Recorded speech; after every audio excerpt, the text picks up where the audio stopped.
आज हम एक बुक की समरी के बारे में बात करेंगे। मैं आपको इस जो बुक है इसका नाम है मैं बता देता हूँ, पावर ऑफ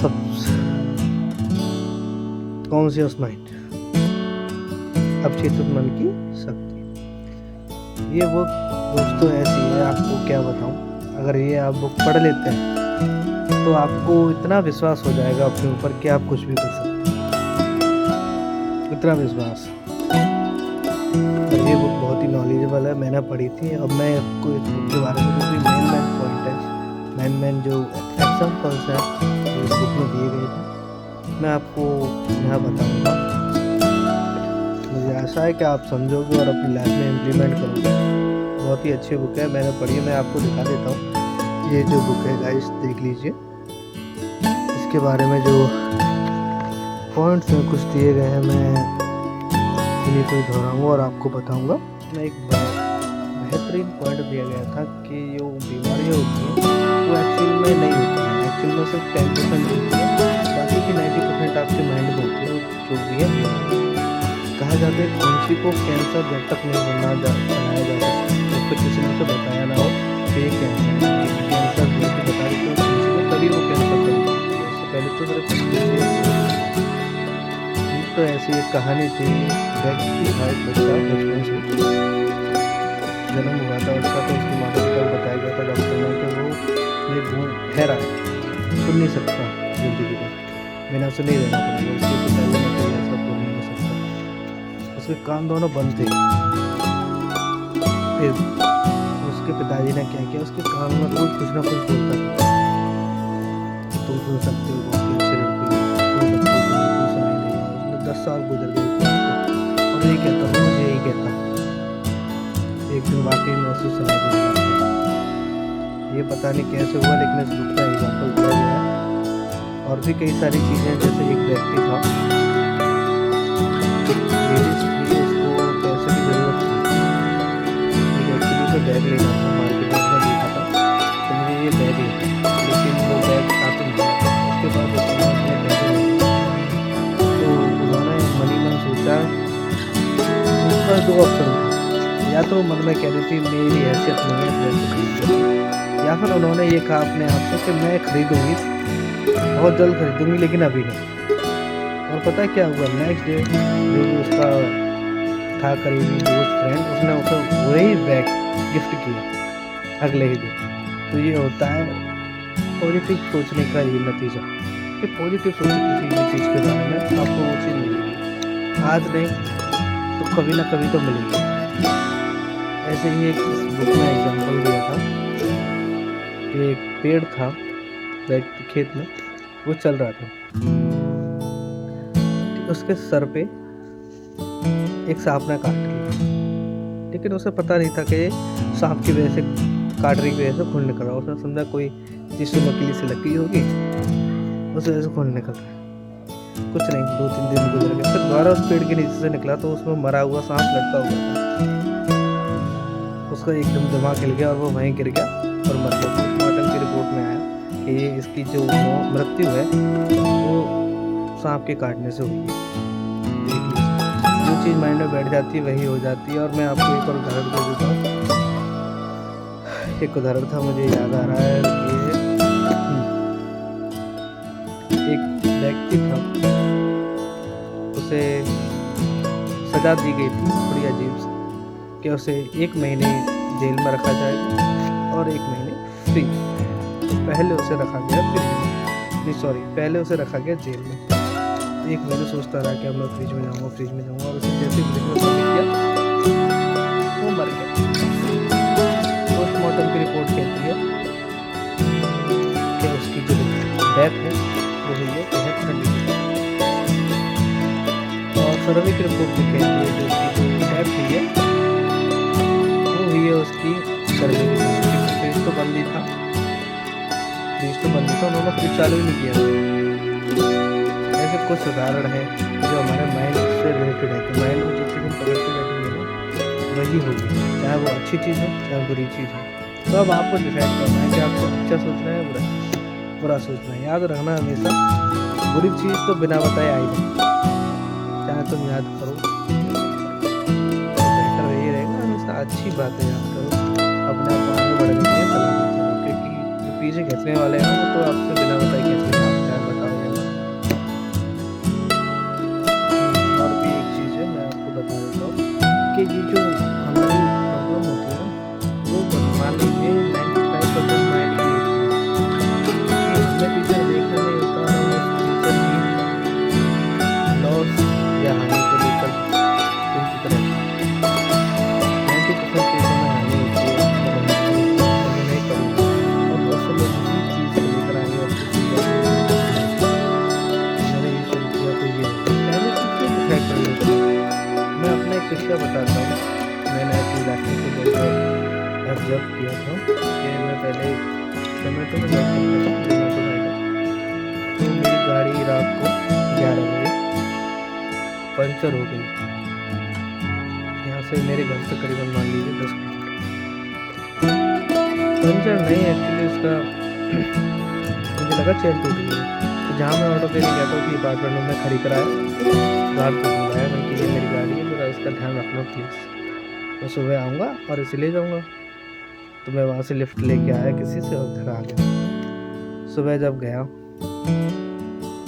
गाड़ी लेने तो मैंने स्टैंड से उतारी और बैक करी और देखा उसकी चेन सही है।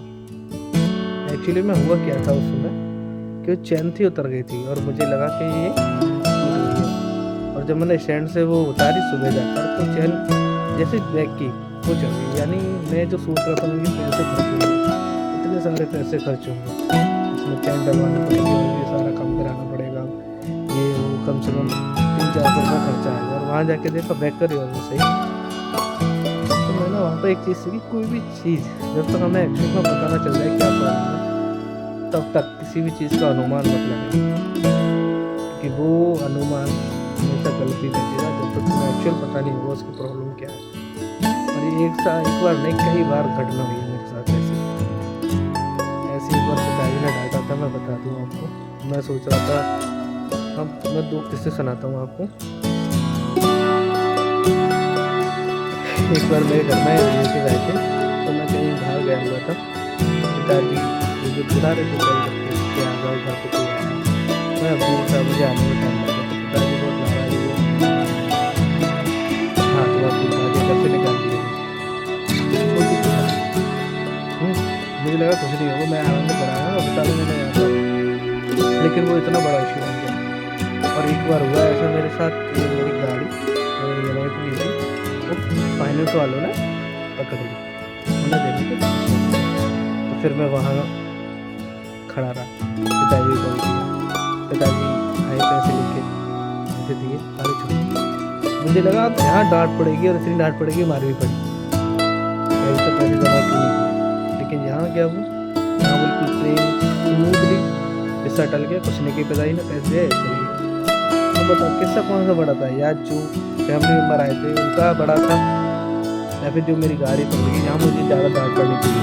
मैं कन्फ्यूज हो गया कि यहाँ गाड़ी ज़्यादा डांट पड़नी चाहिए, यहाँ पर कुछ नहीं हुआ, वहाँ डांट नहीं पड़नी चाहिए कि लेट हो गया सिर्फ, और वहाँ ये हुआ। तो मैं उसको अजीब करना शुरू किया कि क्या होगा, जो है मैं प्रेजेंट हो जाती जो है वो ये हुआ। मैं ये सोचता कि मैंने कि जो होगा यही सोचना कि जो है वो सोचो, वो मैं सोचो जो है ही नहीं, और जो बनना चाहते हैं वो सोचो बस। क्योंकि हम सोचते रहते हैं ना तो माइंड भी हमारा उसी डायरेक्शन में जाता है। जैसे एक एग्जांपल है कि अगर कहीं पर तुम लाल रंग देखोगे ना तो लाल ही दिखेगा, हरा नीला पीला गुलाबी नहीं दिखेगा। तो जो तुम्हें देखना है ना वो चीज़ देखो, यानी आपको जो फ्यूचर में बनना है वही चीज़ देखो। अपने आप एक्शन जो है आपके उस रिलेटिव हो जाएंगे, वही चीज़ दिखेगी, डिस्ट्रक्शन भी नहीं होगा। अगर लेकिन आप डिसाइड नहीं करेंगे मुझे क्या देखना है तो वहाँ पर भी दिक्कत होगी। क्योंकि कहा जाता है कि कहीं जाना हो तो पहले तय करना होता है कहाँ जाना है।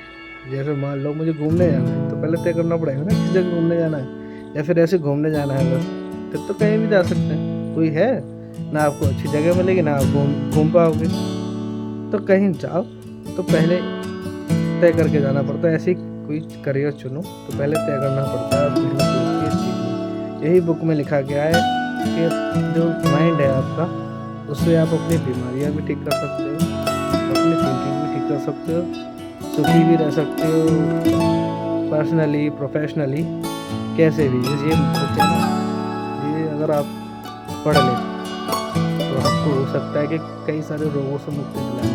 इसमें एक उदाहरण भी था, जो व्यक्ति चल नहीं पाता था वो सिर्फ ये बुक पढ़ता था, धीरे धीरे उसमें विश्वास आया कि ये जो बॉडी के लेवल पर दिक्कत नहीं है मेरे, ये माइंड के लेवल पर। धीरे धीरे वो माइंड को चलाता गया, माइंड से कहता गया तो कंट्रोल कर सकता है अपनी बॉडी को, जो उसके अंग हैं जो काम नहीं कर रहे थे धीरे धीरे वो काम करने लगे और वो चल सकता है। तो ये जो प्रॉब्लम है ना सारी माइंड रिलेटेड है। 90% प्रॉब्लम कि हम माइंड में ही फंस के रह जाते हैं। इसी वजह से रामायण में महाभारत में जो सपनी थे उन्होंने बहुत अच्छी बात कही थी कि रणभूमि में लड़ने से पहले मनभूमि में खेला जाता है। यानी पहले अगर मन में उस प्रॉब्लम का सोल्यूशन निकाल लोगे ना तो प्रैक्टिकली वो करते हो, लेकिन अगर मन में ही वो प्रॉब्लम नहीं हुई है तो आप प्रैक्टिकली कर नहीं सकते। एक चीज़ इसमें बहुत ही अच्छा एग्जाम्पल दिया गया था, वो एग्जाम्पल था कि जो व्यक्ति हार मान लेता है उसे कोई दुनिया की कोई बात नहीं। और जो लोग कहते हैं कि अभी हारा नहीं, अभी जीत सकता हूँ, तो कहा जाता है जो इंसान है ना वो हार सिर्फ हारता है, और जो जीतने की उम्मीद रखता है ना वो हार के भी जीत जाता है।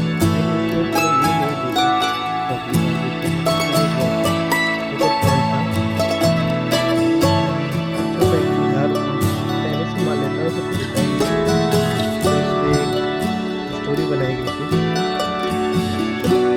दो लोग थे, मान लीजिए विकास और राहुल एक एग्जाम की तैयारी कर रहे थे, दोनों साथ ही तो विकास ने कहा कि यार मैंने पूरे साल में पढ़ाई नहीं की, अब एक दिन में क्या करूँ। विकास ने ये सोचकर वो एग्जाम देने नहीं गया, और वहाँ राहुल ने भी यही किया था। एक साल पढ़ाई की थी, लास्ट का दिन था, तो राहुल ने ये कहा कि एक दिन चलो पढ़ लेते हैं, लेकिन उसने नहीं पढ़ा। और जो राहुल ने एक दिन पढ़ा उसमें तो मान 50% आ गया था पेपर में और वो पास हुआ, सिर्फ एक दिन पढ़ा। देखिए होता है पॉजिटिव सोचने की, जितना आप पॉजिटिव सोचोगे ना लाइफ में उतना आगे बढ़ पाओगे, लेकिन अगर आप पॉजिटिव नहीं सोचोगे तो आप यहाँ हो वहीं रहोगे। कहा जाता है कि मर तो रहे हैं, मरते मरते प्रयास कर लेते हैं बचने का, तो दिक्कत कहाँ आ रही है। एक और कहानी इसमें लिखी थी, एक मेढक था, दो मेढक थे जो एक गड्ढे में गिर गए थे। तो कुछ बाकी के मेढक जो बाहर थे वो बाहर से कह रहे हैं मेढक को कि अंदर ही रहो, वरना तो तुम्हें है ही, क्यों ऊपर उछल उछल के अपनी तकलीफें बढ़ा रहे हो। लेकिन एक मेढक था जिसने सुन ली, वो चुपचाप बैठा रहा, और एक मेढक था जो प्रयास करता रहा निकलने की, फिर कूदता, फिर नीचे गिरता, फिर कूदता, फिर नीचे गिरता, और जोर से चिल्ला रहा है वहाँ से कि मत करो और दर्दनाक मत हो, तो मरी जाएगी, हम चीज़ समझ गए। ऐसे वो मेढक नहीं होना दूसरा वाला, वो करता रहा और एक बार ऐसा हुआ वो निकल गया।